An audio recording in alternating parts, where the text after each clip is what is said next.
سلام او مینه دوستانو د خیبر پښتونخوا سره سره په نور پاکستان کې هم د پشکال ختمېدو پسې بارانونه او سیلابونه شروع شول او اوس د بارانونو او سیلابونو زور اخیستی دی.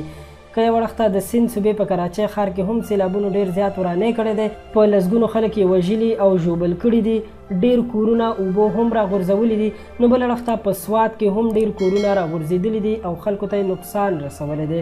د سوات سیمې یو اوسېدونکی وایي چې د دوی د بحرین تحصیل په شګۍ شاګرام سیمه کې د اګست په 28مه د اوبو اسماني تندر راپرېوتو چې پکې د دوی ټوله محله لاهو شوه چې پکې 10 کسان مړه شوي او 15 بېدرکه دي چې نن هم پکې یو مړی په سوات سیند کې وموندل شو.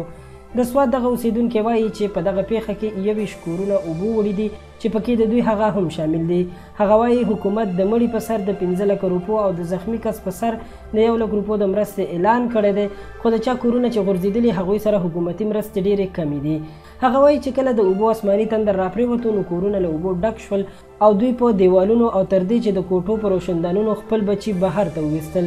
دوی وایي چې د بچ کولو په عملیاتو کې ورسره حکومت هیڅ مرسته نه ده کړې، خو د خیبر پښتونخوا د قدرتي آفتونو سمبالولو ادارې PDMA وایي دا وخت د صوبې په 14 ضلعو کې د خلکو له بچ کولو او یا ژغورلو سره سره هغوی ته د مرستې هلې ځلې روانې کړي دي.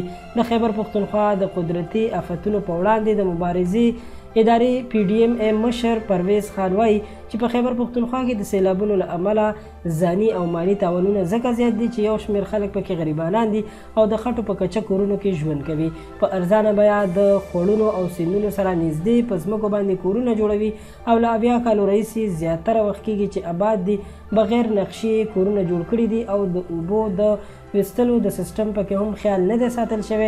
هغه وایي چې په خیبر پښتونخوا کې د جولای له 15 نه تر اوسه پورې په بارانونو او سیلابونو کې 43 کسان مړه، 15 ژوبل او 215 کورونه غورځېدلي دي. قدرمنو دوستانو، موږ به دا دعا کوو چې الله تعالی دې موږ تاسو او ټولو مسلمانانو ته هدایت وکړي چې پاک رب زموږ نه دا آفتونه لرې کړي او دا بارانونه په رحمت باندې بدل شي.